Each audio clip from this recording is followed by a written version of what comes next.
Hello बच्चों, तो आप लोग कैसे हैं? आशा करता हूं कि आप लोग बहुत अच्छे होंगे।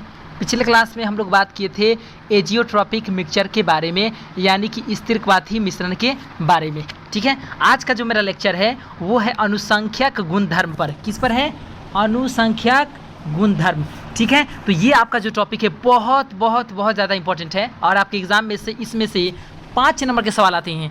ठीक है, इसलिए आप लोग यहाँ पर ध्यान से पढ़िएगा। इसके बाद जो भी चीज़ पढ़ेंगे ध्यान से पढ़ेंगे।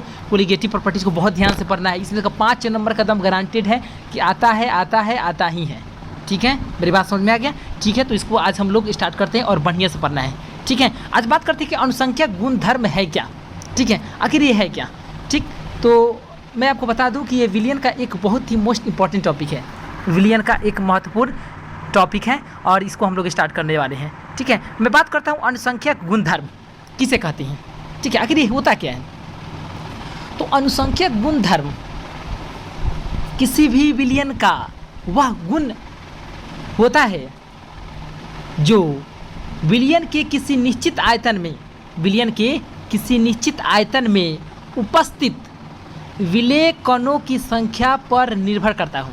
किस पर डिपेंड करे? विलेय कणों की संख्या पर निर्भर करता हो तथा विलेय कणों की प्रकृति या उसके संगठन या उसकी रासायनिक संरचना पर निर्भर नहीं करता हो, अनुसंख्यक गुणधर्म कहलाता है। ठीक है, मेरा मतलब सिंपली यही है कि किसी भी विलियन का वह गुणधर्म जो विलेय की अणु की संख्या पर डिपेंड करे उसे अनुसंख्यक गुणधर्म कहते हैं। अनुसंख्यक मतलब अणुओं की संख्या पर जो डिपेंड करे गुणधर्म, उसी गुणधर्म को अनुसंख्यक गुणधर्म कहते हैं। ठीक है, मेरी बात समझ में आई कि नहीं? यहाँ पर विलियन का जो गुणधर्म डिपेंड करेगा, विलियन का जो गुणधर्म डिपेंड कर रहा है, किस पर डिपेंड करेगा? विलेय की अणु की संख्या पर, यानी अनुसंख्यक पर। मेरी बात समझ में आया? ठीक है, तो चलिए इसका डेफिनेशन हम लोग लिख लेते हैं। ठीक है, तो लिखते हैं। ठीक है, तो यहाँ पर आप लोग देख सकते हैं कि अनुसंख्यक गुणधर्म का क्या डेफिनेशन होगा। मैंने पहले भी बताया था कि किसी भी विलियन का वह गुण जो विलेय की अणुओं की संख्या पर डिपेंड करे, ये छोटा उसमें नाम में ही है अनुसंख्यक गुणधर्म, यानी वैसा गुणधर्म जो अणुओं की संख्या पर डिपेंड करे। अनुसंख्यक गुणधर्म विलेय की अणुओं की संख्या पर डिपेंड करे। अनुसंख्यक गुणधर्म किसी विलियन का वह गुण जो विलेय की कणों की संख्या पर निर्भर करे, न कि विलेय की प्रकृति पर। क्या कहलाता है?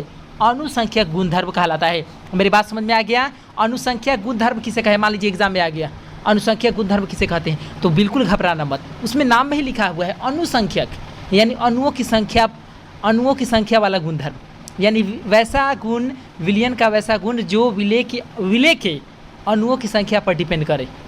ठीक है, अनुसंख्यक गुणधर्म कहलाता है। मेरी बात समझ में आ गया? कोई दिक्कत है यहाँ तक? नहीं है? तो आशा करता हूँ कि आप लोग को अनुसंख्यक गुणधर्म का डेफिनेशन याद हो गया होगा। लिखना तो दूर, याद भी हो गया होगा, लेकिन इसको आप लोग लिख लीजिए जल्दी से। आप अपने कॉपी पर नोट कीजिए। नोट कर लिए?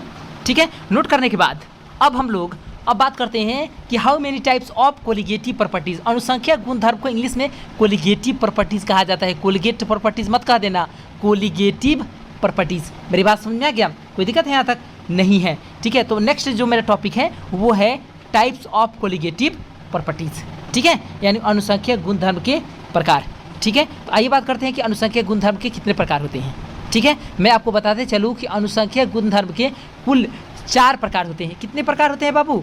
4 प्रकार के हैं। 4 प्रकार के होते हैं और उस चारों प्रकार में से आपके एग्ज़ाम में कोई ना कोई एक आवश्यक रूप से आता है और वो आता है पूरे के पूरे 5 नंबर का। ठीक है, तो एक भी इसके बाद आपका लेक्चर नहीं छूटना चाहिए। आराम से हम लोग धीरे धीरे पढ़ते हैं। तो आइए शुरू करते हैं अनुसंख्यक गुणधर्म के प्रकार। ठीक है, तो यहाँ पर अनुसंख्यक गुणधर्म के चारों प्रकार का नाम लिखा हुआ है। ठीक है, अनुसंख्यक गुणधर्म में जो पहला प्रकार होता है वो होता है वाष्प दाब का अपेक्षिक अवनमन। वाष्प दाब का अपेक्षिक अवनमन यह क्या है? अनुसंख्यक गुणधर्म है। ठीक, दूसरा एग्जाम्पल, ये पहला हो गया और दूसरा एग्जाम्पल। दूसरा अनुसंख्यक गुणधर्म कौन है? क्वथनांक का उन्नयन। दूसरा अनुसंख्यक गुणधर्म है क्या है? क्वथनांक का उन्नयन। ठीक है, तीसरा है आपका हिमांक का अवनमन। तीसरा क्या है? हिमांक का अवनमन। और चौथा है आपका, उसको बोलते हैं पारासरणी दाब। ठीक है, तो ये टोटल 4 कोलिगेटिव प्रॉपर्टीज होते हैं, 4 अनुसंख्यक गुणधर्म होते हैं। अगर आपके एग्जाम में आ गया कि अनुसंख्यक गुणधर्म कितने प्रकार के होते हैं तो क्या कहोगे, कितने, 4 प्रकार की। मेरी बात समझ में आ गया, ठीक है।